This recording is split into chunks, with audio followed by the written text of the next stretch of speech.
welcome back my channel. I am Neha. You watching Believe in Therapy. So today's we are discuss about for exercise therapy. Exercise therapy में आज हम पढ़ेंगे resistance exercise में। ये second lecture है जिसमें हम skeletal muscles function and adaptation to resistance exercise पढ़ेंगे। फर्स्ट लेक्चर में हमने रेजिस्टेंस एक्सरसाइज पढ़ा था जिसमें हमने डिस्कस किया था स्ट्रेंथ, पावर्स, एंड्योरेंस एंड उसके ट्रेनिंग प्रोग्राम डिस्कस किए थे। So let's get started. जब भी हम मसल्स को रेजिस्टेंस एक्सरसाइज प्रोवाइड करते हैं तो उसमें कुछ फैक्टर्स होते हैं जो उसे इन्फ्लुएंस करते हैं। कोई मार्फोलॉजिकल फैक्टर होगा, बायोमैकेनिकल है, न्यूरोलॉजिकल है, मेटाबॉलिक है। तो बहुत सारे फैक्टर्स होते हैं जो हमारी मसल्स में टेंशन जनरेट करते हैं। मीन्स रेजिस्टेंस प्रोवाइड करेंगे जिससे हमारी मसल्स की जो टेंशन कैपेसिटी होती है वो इंक्रीज हो जाती है।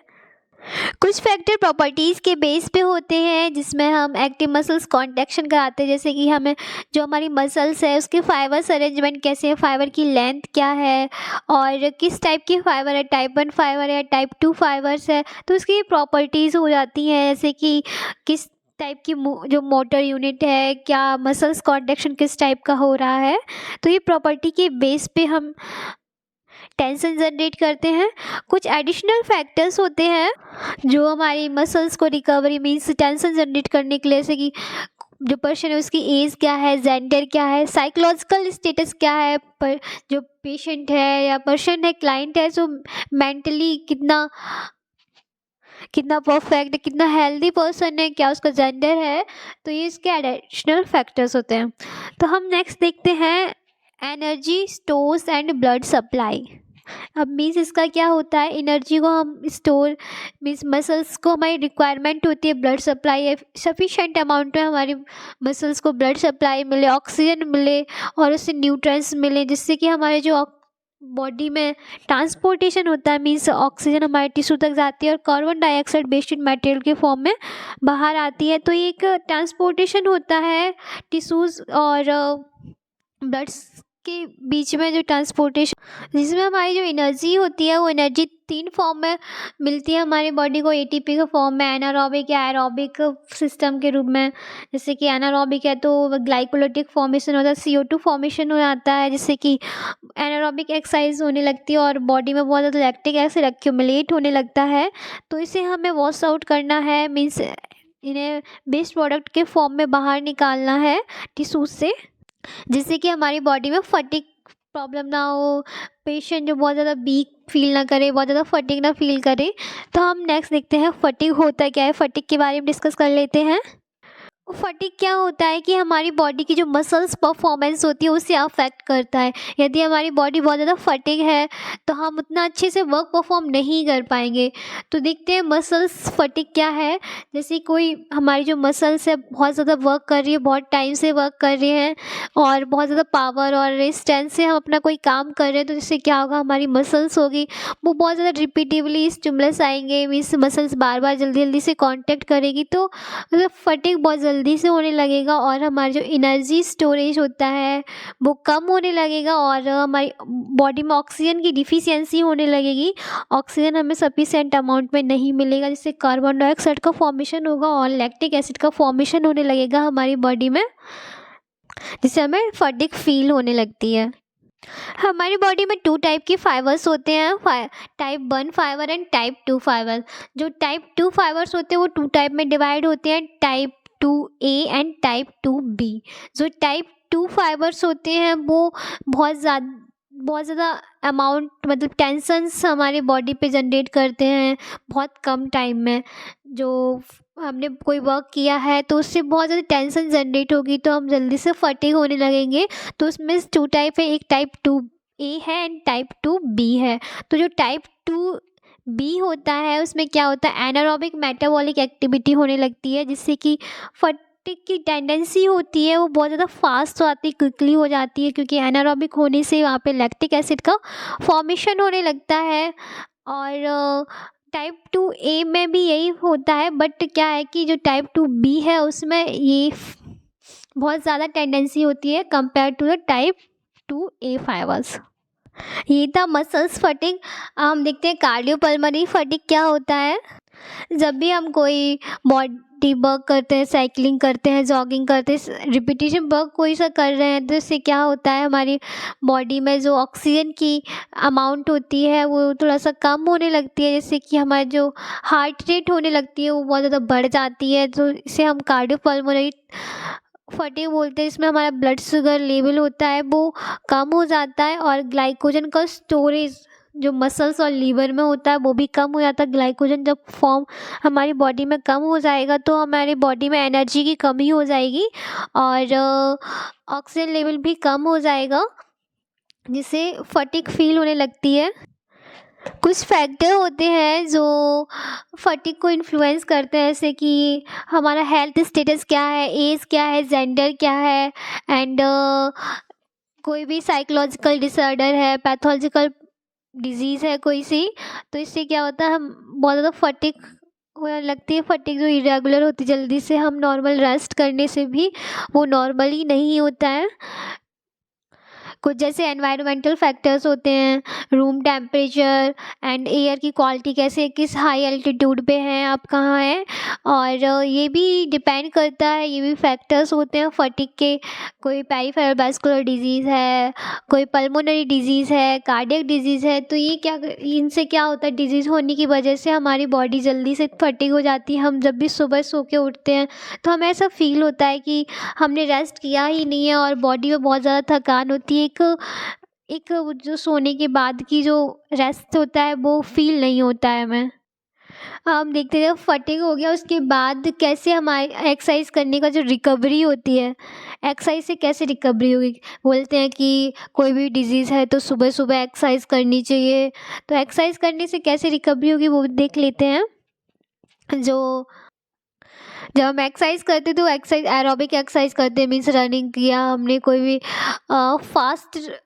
फास्ट वर्क, जल्दी जल्दी चलना, जॉगिंग करना, एंड हम रनिंग करते हैं तो क्या होता है कि हम थोड़ा सा फटीग हो जाते हैं। एनारोबिक एक्सरसाइज मतलब एरोबिक पहले करते हैं, फिर धीरे धीरे ऑक्सीजन लेवल कम होता जाता है तो एनारोबिक हो जाता है, इससे कि हम 3 to 4 मिनट्स रेस्ट लेते हैं और फिर से हमारा रिकवरी हो जाता है एक्सरसाइज कर। तो 90 to 95% 3 to 4 मिनट्स में रिकवरी हो जाती है बॉडी की।